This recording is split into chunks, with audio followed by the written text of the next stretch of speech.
بسم اللہ الرحمن الرحیم۔ السلام علیکم ناظرین، پیس اینڈ پیس چینل میں خوش آمدید۔ آج کی ویڈیو کا آغاز کرتے ہیں ایک خوبصورت بات کے ساتھ، اور وہ یہ ہے روزانہ سورج کے طلوع ہونے میں زمین والوں کے لیے ایک پیغام ہوتا ہے۔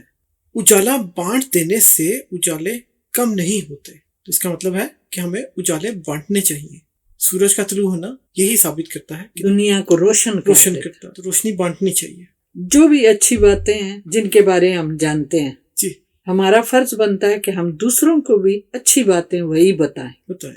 جی، تو آج کی ویڈیو میں ہم کیا بتانے جا رہے ہیں قرآن پاک سے؟ آج ہم ذکر کریں گے حضرت نوح علیہ السلام کے واقعے کا، جی، جس میں نصیحت ہے ہمارے لیے اور بہت اچھی باتیں جسے ہم سن کر نصیحت حاصل کرتے ہیں۔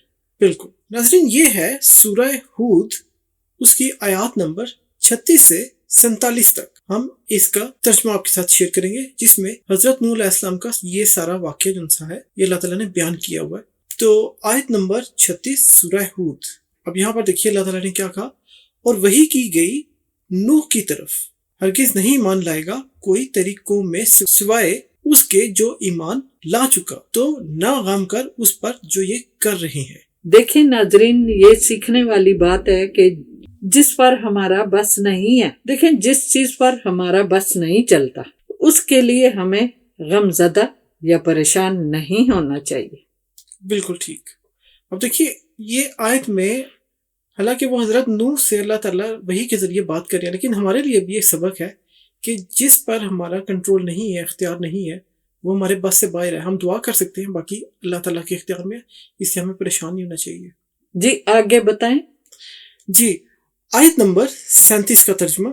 اب یہاں پر اللہ تعالیٰ حضرت نوح کو بتا رہے ہیں، اور بنا ایک کشتی ہمارے سامنے اور ہمارے حکم سے، اور نہ بات کرنا مجھ سے ان لوگوں کے بارے میں جنہوں نے ظلم کیا، یقیناً وہ غرق ہونے والوں میں ہیں۔ یعنی اللہ تعالیٰ نے ان لوگوں کے بارے میں کہا جو ظلم کرتے تھے کہ ان کے بارے میں ہم سے بات نہ کرنا حضرت نوح کو کہا ہے، حضرت نوح کو کہا کہ ان کی کوئی سفارش یا ان کے بچنے کے لیے، یا وہ یقیناً اللہ تعالیٰ بتا رہے ہیں یقیناً غرق ہونے والے ہیں۔ اچھا، پھر اس کے بعد آیت نمبر 38 کا ترجمہ، اور بنانی شروع کر دی اس نے کشتی، یعنی حضرت نوح نے اللہ کے حکم پر کشتی بنانی شروع کر دی، اور جب گزرتے اس کے پاس سے سردار اس کی قوم کے، یعنی حضرت نوح علیہ السلام کی قوم کے جو سردار تھے، وہ جب یہ پاس گزرتے تو کیا کرتے؟ تو تمسخر کرتے، یعنی مذاق اڑاتے۔ سردار یعنی جو بھی اس ٹائم کے حکمران وڈیرے تھے، ہاں ان کی قوم کے نا، تو وہ جب بھی پاس سے گزرتے، حالانکہ وہ کشتی بنا رہے تھے اور کوئی اثرات تو نہیں تھے کہ کشتی کیوں بنا رہے ہو، کوئی پانی نہیں ہے، تو وہ مذاق اڑاتے تھے۔ اب اس پر دیکھیے آیت کا ترجمہ، کہا اس نے، اب حضرت نوح نے آگے سے جواب دیا ان کو، اگر تم تمسخر یعنی مذاق کرتے ہو ہم سے، تو یقیناً ہم مذاق کریں گے تم سے جس طرح تم تمسخر کرتے ہو، یعنی جس طرح سے تم مذاق اڑا رہے ہو ہم بھی اسی طرح مذاق اڑائیں گے۔ لیکن یہ حضرت نوح ان کو بتا رہے ہیں کہ جب وقت آئے گا عذاب کا تو پھر ہم تم پہ ہنس رہے ہوں گے، ابھی تو تم ہمارا مذاق اڑا رہے ہو۔ جی پھر آگے کیا ہوگا؟ جی، آیت نمبر 39 کا ترجمہ، تو جلد تم کو معلوم ہو جائے گا کہ کس پر آتا ہے عذاب جو اسے رسوا کرے گا، اور نازل ہوتا ہے کس پر عذاب ہمیشہ رہنے والا۔ اب دیکھیے حضرت نوح علیہ السلام پھر مزید بتا رہے ہیں کہ جلد ہی معلوم ہو جائے گا کہ عذاب آئے گا، اور وہ ایسا عذاب ہوگا جو رسوا کرے گا اور نازل ہوگا ہمیشہ رہنے والا، یعنی نہ ختم ہونے والا عذاب ان پر آنے والا ہے۔ پھر آیت نمبر 40 کا ترجمہ، یہاں تک کہ جب آ پہنچا ہمارا حکم اور جوش مارنے لگا تنور، کہا ہم نے کہ سوار کر لو اس میں ہر قسم کے جوڑے میں سے 2، یعنی نر اور مادہ، اور اپنے گھر والوں کو سوائے ان کے کہ پہلے صادر ہو چکا، یعنی حکم ہو چکا ان پر حکم، اور جو ایمان لایا ہو اور نہیں ایمان لائے اس کے ساتھ مگر بہت ہی کم، یعنی کم لوگ ایمان لائے تھے، زیادہ لوگ ایمان نہیں لائے تھے۔ اب دیکھیے یہاں پر اللہ تعالیٰ کہہ رہے ہیں کہ یہاں تک کہ جب آ پہنچا ہمارا حکم اور جوش مارنے لگا تنور۔ اب یہاں پر تفسیر سے ہمیں پتہ چلتا ہے کہ جب آ پہنچا حکم، ایک حکم اللہ تعالیٰ نے دیا کہ کشتی بنا لو، تو جب ان کی کشتی بن گئی تو پھر اس کے بعد اب اگلا حکم آیا، اور اس حکم کا تفسیر کے مطابق جو ہمیں پتہ چلتا ہے کہ ایک تنور ایک ایسی جگہ جہاں سے آگ پھوٹ پڑی وہاں سے، اور یہیں سے پھر بعد میں پانی بھی نکلا، تو تفسیر سے یہ ہمیں پتہ چلتا ہے۔ تو یہ ایک طرح سے ایک سائن تھا، ایک وارننگ تھی کہ کشتی مکمل ہو گئی ہے، پہلی سٹیج، پہلا حصہ مکمل ہو گیا، اب دوسرے حصے کی باری ہے۔ تو یہ ایک طرح سے ایک اعلان تھا کہ یہاں تک ہو گیا۔ اب انہیں حضرت نوح علیہ السلام کو پتہ چل گیا کہ یہ ایک اعلان ہے، اب اس کے بعد عذاب نازل ہونے کا وقت آ پہنچا ہے۔ تو اس کے بعد جو حکم ملا انہیں کہ ہر جوڑے میں سے 2 یعنی نر اور مادہ کشتی میں سوار کر دیے جائیں، اور وہ لوگ جو ایمان لائے ہیں وہ بھی کشتی میں سوار ہو جائیں، لیکن وہ جو نہیں لائے ان کے لیے کوئی سوار ہونے کا حکم نہیں دیا گیا۔ پھر مزید آیت نمبر 41، اور کہا اس نے کہ سوار ہو جاؤ اس میں۔ اب یہ اللہ تعالیٰ کشتی میں سوار ہونے کے لیے کہہ رہے ہیں۔ اب اللہ کے نام سے ہے اس کا چلنا اور اس کا ٹھہرنا۔ اب دیکھیے جو کشتی یعنی ہے اللہ وہ تعالیٰ کے کا نام نام سے، لینا، اللہ تعالیٰ کا نام لے کر ہی ہمیں ہر کام کو شروع کرنا چاہیے۔ بالکل یعنی اتنا برکت والا نام ہے اللہ تعالیٰ کا۔ بالکل ایسے ہی ہے۔ تو اب یہاں پہ بھی دیکھیے اس آیت میں ہمارے لیے ایک سبق ہے، ایک نصیحت ہے، ایک سیکھنے والی بات ہے، ایک نشانی ہے کہ اللہ کے نام سے اس کا چلنا اور اس کا ٹھہرنا۔ تو اللہ کا نام دیکھیے کتنا برکت اور کتنا بردبار ہے، کتنا بڑا نام ہے۔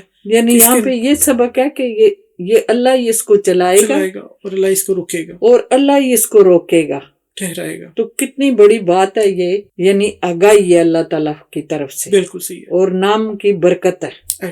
بالکل صحیح ترجمہ، بے شک میرا رب بہت بخشنے والا مہربان ہے۔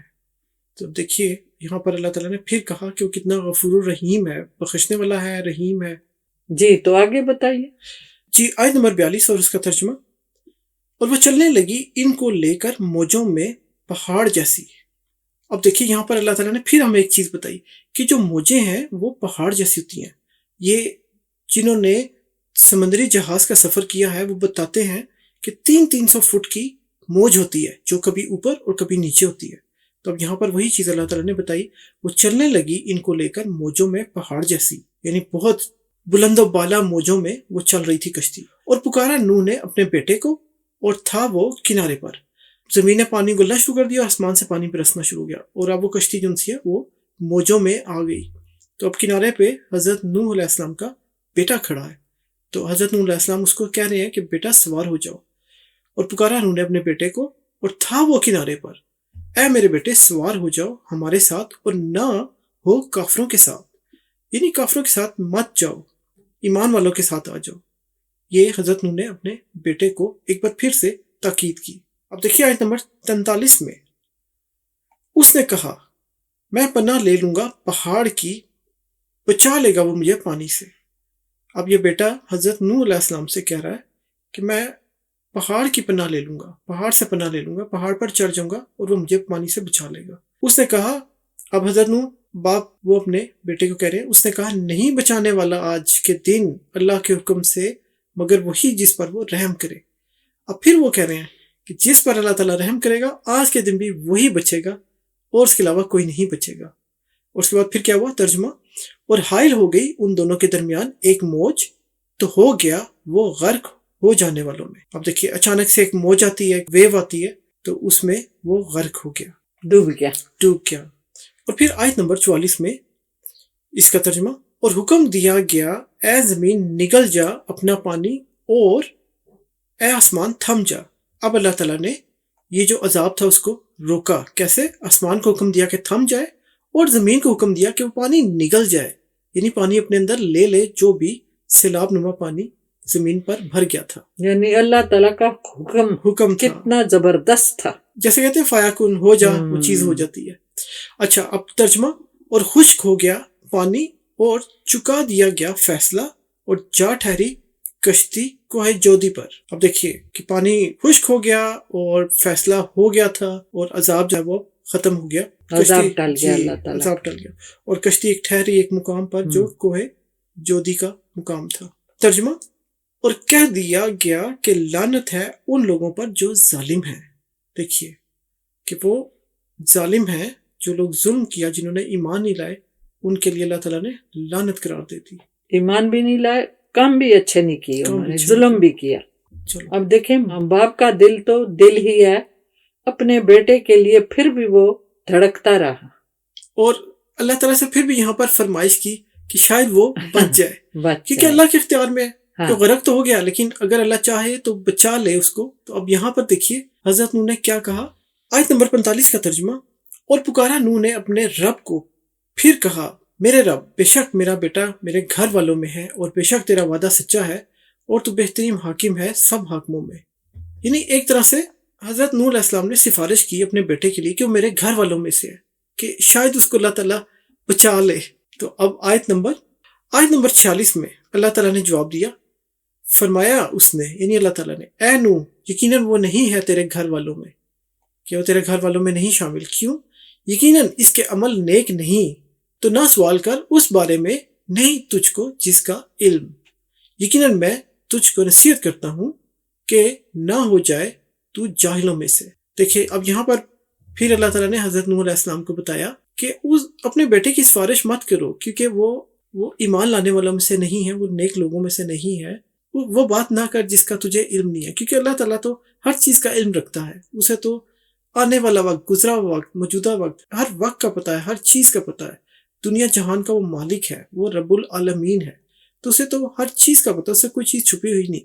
جبکہ ہمارا نالج، انسانوں کا نالج وہ نہیں ہے، ہمارا علم محدود ہے۔ تو اب اللہ تعالیٰ نے یہی بات حضرت نوح علیہ السلام سے کی کہ تو نہ سوال کر مجھ سے اس بارے میں نہیں تجھ کو جس کا علم۔ اس کو اللہ تعالیٰ نے روک دیا کہ مزید اس کی سفارش مت کرو۔ اب دیکھیں حضرت نوح علیہ السلام کو جو اللہ نے بتایا تو ان کو وہ بات سمجھ آ گئی، تو پھر انہوں نے اللہ سے کیا کہا؟ جی اس کا ذکر آیت نمبر 47 میں ہے۔ کہا اس نے، میرے رب، بے شک میں پناہ مانگتا ہوں تیری کہ سوال کروں تجھ سے اس کے بارے میں نہیں مجھے جس کا علم۔ دیکھیے انہوں نے اقرار کر لیا کہ مجھے جس کا علم نہیں ہے، میں اس کا سوال تیرے سے کیوں کروں، تو میں پناہ مانگتا ہوں تیری، یعنی وہ اللہ تعالیٰ سے پناہ بھی مانگنے لگ گئے۔ اور پھر ترجمہ سنیے، اور اگر نہیں بخشے گا تو مجھے اور نہ رحم فرمائے گا مجھ پر، تو ہو جاؤں گا میں نقصان اٹھانے والوں میں سے۔ تو اب ایک طرح سے دیکھیے انہوں نے فوراً مغفرت مانگی، معافی مانگی، اور اللہ سے اپنے رحم کی دعا مانگی کہ مجھ پر رحم فرما، اگر رحم نہ کیا تو میں ہو جاؤں گا نقصان اٹھانے والوں سے۔ حالانکہ وہ اللہ تعالیٰ کے پیارے پیغمبر ہیں، لیکن وہ دیکھیے اس سوال جواب میں کہ جب انہیں اندازہ ہو گیا کہ مجھے جس بات کا علم نہیں ہے میں اس کا سوال کر رہا ہوں، تو انہوں نے فوراً اللہ کی پناہ مانگ لی۔ تو بہت سبق آموز کہانی ہے ہمارے لیے، ایک واقعہ ہے، اور یہ پیغمبر کا واقعہ ہے۔ دیکھیے حضرت نوح علیہ السلام اور ان کے بیٹے کا اور ان کی قوم کا، تو ہمارے لیے اس میں بہت زیادہ سمجھنے والی، نصیحت والی چیزیں ہیں کہ ہمیں اللہ پر مضبوط ایمان رکھنا چاہیے، اللہ سے ہی مانگنا چاہیے، اللہ کے سوا کوئی معبود نہیں ہے، لا الہ الا اللہ، اللہ کے سوا کوئی معبود نہیں ہے جو عبادت کے لائق ہو، لا الہ الا اللہ محمد رسول اللہ، اور محمد صلی اللہ علیہ وسلم اللہ کے رسول ہیں۔ جو قرآن میں باتیں لکھی گئی ہیں یہ ہم سب کے لیے بہت بڑی نصیحت ہے، تو اللہ تعالیٰ ہمیں اس پر عمل کی توفیق عطا فرمائے، آمین۔ تو ناظرین آج کی ویڈیو کا اختتام کرتے ہیں اس دعا کے ساتھ کہ اللہ تعالیٰ ہم سب کو پریشانی، مصیبت، لوگوں کے شر، حسد اور ناگہانی آفات سے بچائے اور صحت و تندرستی عطا فرمائے، آمین، اور ہمیں اپنے امان میں رکھے، آمین، آمین ثم آمین۔ ناظرین اللہ تعالیٰ کی باتیں ہیں، قرآن سے لی گئی باتیں ہیں، ان کو شیئر کیجئے سوشل میڈیا پلیٹ فارم پر، جیسے WhatsApp, Twitter, Instagram, Facebook, تاکہ زیادہ سے زیادہ اللہ کا پیغام پہنچ سکے اور ہمیں ان سے نصیحت حاصل ہو۔ یہ ہمارے اپنے لیے ہی بہتر ہے، ہمارے زندگی کے لیے بہتر ہے، اور ہماری آخرت بھی اس سے سنور جائے گی۔ تو ان کو پھیلانے میں ہمارے ساتھ شامل ہو جائیے تاکہ اس کار خیر میں ہم سب برابر کے شریک رہیں۔ نئے آنے والے دوستوں سے گزارش ہے چینل کو سبسکرائب کر لیں تاکہ ہر نئے آنے والی ویڈیو کا نوٹیفیکیشن آپ کو مل جائے گا، اور اس سے ہماری حوصلہ افزائی بھی ہوتی رہے گی۔ ملیں گے انشاءاللہ ہم اگلی ویڈیو میں، تب تک کے لیے ہماری طرف سے آپ سب کو خدا حافظ۔ اپنا بہت خیال رکھیے گا، اللہ حافظ۔